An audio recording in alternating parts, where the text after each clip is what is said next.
स्वराज्य संवाद न्यूज, जनतेच्या हक्काचं व्यासपीठ.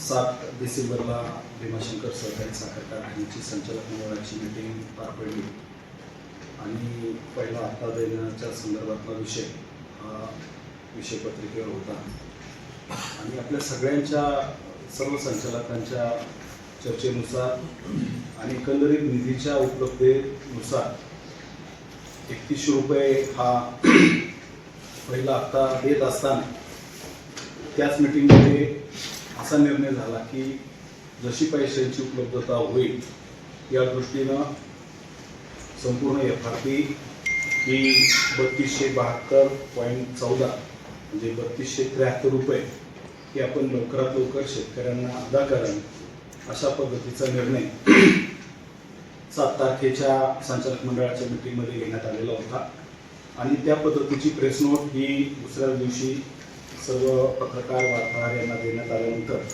9 आणि 10 तारखेच्या वृत्तपत्रामध्ये या संदर्भातली माहिती की सर्व शेतकरी सभासद ऊस उत्पादक शेतकरी यांच्यासाठी वर्तमानपत्रातून प्रसिद्ध झालेली होती हे आपल्या सगळ्यांना लक्षात आहे आणि त्या पद्धतीची जी कात्रणं आहेत ही आपल्या सगळ्यांच्या समोर पण आहेत. यातल्या बऱ्यापैकी वार्तांकन हे आपल्या मार्फतच झालेलं आहे, त्यामुळे आपल्याला त्या सगळ्या गोष्टींची जाणीव आहे. हे सर्व करत असताना जाणीवपूर्वक भीमाशंकर कारखान्याला टार्गेट करणं, त्याच्या एकंदरीत कामकाजाला कुठेतरी दोष देणं हा काहींनी या पद्धतीचे विडा उचललेला आहे आणि म्हणूनच मला या निमित्ताने एवढंच सांगायचं की संचालक मंडळाच्या मीटिंगला आल्यानंतर अवास्तव पैशाची मागणी करत असताना हप्ता देण्यासाठी प्रमाणापेक्षा जास्त पैशाची मागणी करत असताना एक वेळ मग आजूबाजूच्या कारखान्यांचे किंवा महाराष्ट्रातल्या काही साखर कारखान्यांचे कामगारांचे पगार जसे 3 महिने 4 महिने 6 महिने होत नाही त्या पद्धतीनं भीमाशंकर कारखान्याच्या सुद्धा कामगारांचा पगार तुम्ही थांबवा. ऊस वाहतूक HMTचे जे पैसे आहेत, वाहतूकदारांचे जे पैसे बिलं आहेत ती थांबवा किंवा सप्लायर जे आहेत त्यांची सुद्धा बिलं तुम्ही देऊ नका अशा पद्धतीचं सांगण्याचं षडयंत्र हे संचालक देवदत्त निकम यांनी संचालक मंडळामध्ये सांगितलं. या सगळ्या गोष्टींमध्ये या सगळी असलेली यंत्रणा आहे ही विस्कळीत करणं आणि एकंदरीत चाललेला कारभाराला कुठेतरी खीळ घालण्याचं काम हे त्यांच्या सांगण्याचा हेतू सगळा आमच्या सगळ्यांच्या नजरेसमोर होता आणि म्हणूनच या सगळ्या गोष्टींची सुसूत्रता आणि एकंदरीत कारखान्याचं कामकाज आज आपण महाराष्ट्रात जर पाहिलं तरी इतरही कारखान्यांची जी क्षमता आहे त्या पद्धतीनं कारखान्यांचं त्या ठिकाणी गाळप होत नाही. आज अंडर कॅपॅसिटी त्या ठिकाणी क्रशिंग होत आहे. पण भीमाशंकर कारखान्याचा कारभार हा आदरणीय आमदार वळसे पाटील साहेब यांच्या दूरदृष्टीतून त्यांच्या मार्गदर्शनाखाली त्यांच्या नेतृत्वाखाली चांगल्या पद्धतीने चालला आहे आणि त्यामुळंच भीमाशंकर कारखान्याचा एकंदरीत पहिल्या दिवसापासूनचं जे क्रशिंग आहे हे चांगल्या क्षमतेने झालेलं आहे आणि आज गळीत हंगाम आज तर 23 तारीख आहे 23 डिसेंबर आणि आजपर्यंत 4,13,760 मेट्रिक टनाचं गाळप या ठिकाणी भीमाशंकर कारखान्याने केलेलं आहे. 8,500च्या आसपास आपलं रोजचं डेली क्रशिंग आपलं भीमाशंकर कारखान्याचं होत आहे आणि एकंदरीत नोंदणीप्रमाणे त्या पद्धतीची तोड आपली कारखान्याने चांगल्या पद्धतीनं शेती विभागाने नियोजन केलेलं आहे. संचालक मंडळ जशा जशा पद्धतीचे निर्देश देईल त्या पद्धतीनं तोडणी प्रोग्राम त्या ठिकाणी राबवला जातो. आता ह्या सगळ्या गोष्टी करत असताना मुळातच संचालक मंडळाच्या मीटिंगमध्ये हे ठरलेलं होतं की 3100 रुपयाचा बाजारभाव देत असताना महाराष्ट्रामध्ये किंवा विशेष करून पुणे जिल्ह्यामध्ये सुद्धा 1-2 कारखाने जर सोडले इतर कोणत्याही कारखान्यांनी हा पूर्ण FRP दिलेली नव्हती. आपण संचालक मंडळाच्या मीटिंगमध्ये हे सांगितलेलं होतं की आपण आज 3100 रुपये देऊ आणि जर लवकरात लवकर पैशाची उपलब्धता झाल्यानंतर निधीची उपलब्धता झाल्यानंतर आपण पूर्ण FRP देण्याच्यासाठीचं सुतोवाच संचालक मंडळामध्ये सर्व संचालकांनी आणि विशेष करून चेअरमन बाळासाहेब बेंडे पाटील यांनी केलेलं होतं आणि त्यानुसार आपल्याला निधीची उपलब्धता झाली आणि त्याप्रमाणे आज आपल्या पूर्ण FRP शेतकऱ्यांच्या खात्यावर वर्ग होत आहे. आता दुसरा एक विषय त्यांनी मगाशी त्या ठिकाणी मांडला की भाग विकास निधीच्या बाबत खेळापती सारखा त्या ठिकाणी भाग विकास निधी वापरला जातो आणि वाटला जातो. कारखान्याने ऊस उत्पादक शेतकऱ्यांच्या बिलातून कपात केलेला भाग विकास निधीचा शासनाच्या मार्गदर्शक सूचनांनुसार माननीय संचालक मंडळ व वार्षिक सभेच्या मान्यतेनुसार सार्वजनिक उपक्रमांसाठी त्याचा विनियोग करण्याचं आपल्या वार्षिक मीटिंगची मान्यता घेऊन त्या पद्धतीनं वेगवेगळ्या गावांमध्ये या भाग विकास निधीची कामं करण्यात आलेली आहे हे त्यांना सुद्धा माहीत आहे.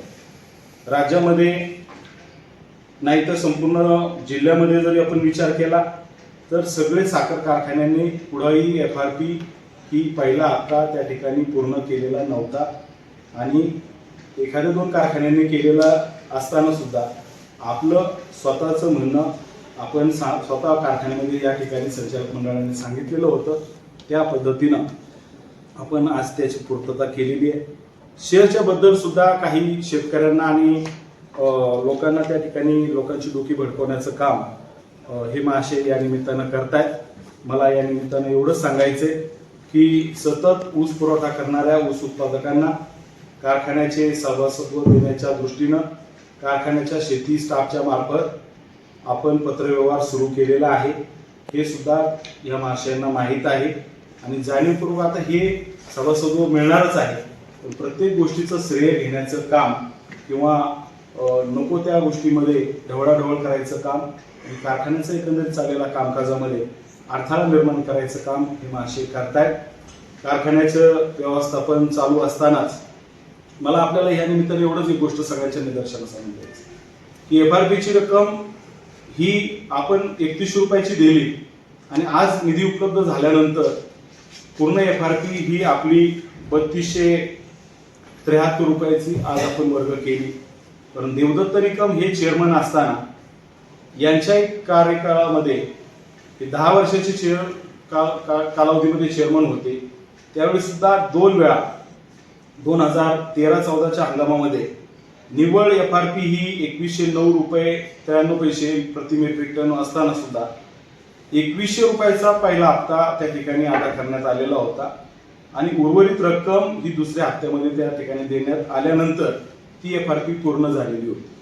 इतकंच नाही तर 2014-15 मध्ये सुद्धा हे चेअरमन असताना ही हंगाम निव्वळ FRP ही 2129.73 प्रति मेट्रिक टन असताना पहिला हप्ता हा 1800 रुपये प्रति मेट्रिक टन व दुसरा हप्ता 76.24 प्रति मेट्रिक टन आणि तिसरा हप्ता अंतिम पेमेंट स्वरूपामध्ये 253.73 प्रति मेट्रिक टन असं 3 टप्प्यामध्ये 2130 रुपये शेतकऱ्यांना अदा केलेले होते. याच्याबद्दलचं सुतोवाच ते कधी केलेलं नाही, परंतु कारखाना हा व्यवसाय आहे, हा बिझनेस आहे आणि जसजशी पैशाची उपलब्धता होईल त्या पद्धतीनं शेतकऱ्यांच्या हिताला लक्षात ठेवून आपण त्या ठिकाणी शेतकऱ्यांच्या हिताचे निर्णय आपण घेतलेले आहेत. याच्यामध्ये एका बाजूला बाहेर गेल्यानंतर शेतकऱ्यांबद्दल कामगारांबद्दल आस्था दाखवायची आणि इथं आल्यानंतर कामगारांचा पगार थांबवा, वाहतूकदारांचे पैसे थांबवा, सप्लायरचे पैसे थांबवा, अशा पद्धतीची काहीतरी विसंगत भूमिका मांडायची ही शोभनीय गोष्ट नाही. आता त्यांच्या बोलण्यामध्ये 2-3 गोष्टींचा उल्लेख होता. भीमाशंकर टॉपलाच होता, टॉपलाच राहायला पाहिजे, परंतु आम्ही या निमित्तानं त्यांनाही सांगू इच्छितो भीमाशंकरचं कामकाज हे कालही चांगलं होतं, आजही चांगलं आहे आणि उद्या सुद्धा चांगलं असेलच. कारण नामदार वळसे पाटील साहेबांचं दूरदृष्टीचं नेतृत्व, त्यांचं मार्गदर्शन हे आपल्याला या ठिकाणी पाहायला मिळतं आणि त्यामुळं भीमाशंकर कारखान्याच्या नावलौकिकामध्ये नेहमी आपल्याला त्या ठिकाणी भर पडताना दिसते. इतर कारखान्यांच्या बाबत काही वेगवेगळ्या त्यांनी भूमिका मांडल्या, परंतु योग्य वेळामध्ये त्याची त्या ठिकाणी उत्तरं दिली जातील. ग्रीन वर्ल्ड पुरस्कार हा परवाच्या दिवशी भीमाशंकर कारखान्याला मिळाला आणि सहकारामध्ये दीपस्तंभासारखं काम करणारे अनेक ज्या काही संस्था आहेत याच्यामध्ये लाला अर्बन बँक असेल, राजगुरुनगर बँक असेल, शरद सहकारी बँक असेल, भीमाशंकर सहकारी साखर कारखाना असेल, दौंड शुगर असेल, माळेगाव कारखाना असेल, अशा अनेक संस्थांचा उल्लेख करता येईल की त्यांना या ग्रीन वर्ल्ड फाउंडेशनच्या माध्यमातून पुण्याला सन्मानित करण्यात आलेलं आहे. पण हे महाशय सांगतायत की कुठेतरी पैसे देऊन हे पुरस्कार घेतले जातात. माझा या निमित्तानं त्यांना हा एक सवाल आहे की तुमच्या काळामध्ये सुद्धा कारखान्यांना जे काही पुरस्कार मिळाले हे काय पैसे देऊन मिळाले का गुणवत्तेवर मिळाले याचं सूत्रवाच त्यांनी या निमित्तानं करावं. आणि आपली मर्यादा, आपली एकंदरीत वकूफ ओळखून त्यांनी कारखान्यावर आदरणीय नामदार वळसे पाटील साहेबांवर टीका टिप्पणी करावी. जशास तसं उत्तर देण्याची भूमिका राष्ट्रवादी काँग्रेस पक्षाची राहील. आपण नको त्या कामाचं श्रेय घेण्याचं भानगडीत पडण्याच्या पेक्षा हे जे ठरलेलं होतं ते आम्ही दिलेलं आहे आणि ती पूर्तता केल्यानंतर आज तुम्ही जर आनंद उत्सव साजरा करत असाल तर नामदार वळसे पाटील साहेब दूरदृष्टीचे नेते आहेत. त्यांनी घेतलेल्या गोष्टीचं जर तुम्ही इथे येऊन जर स्वागत करत असाल तर तुम्हाला योग्य रस्ता सापडला की काय असं आम्हाला त्या निमित्तानं वाटतं.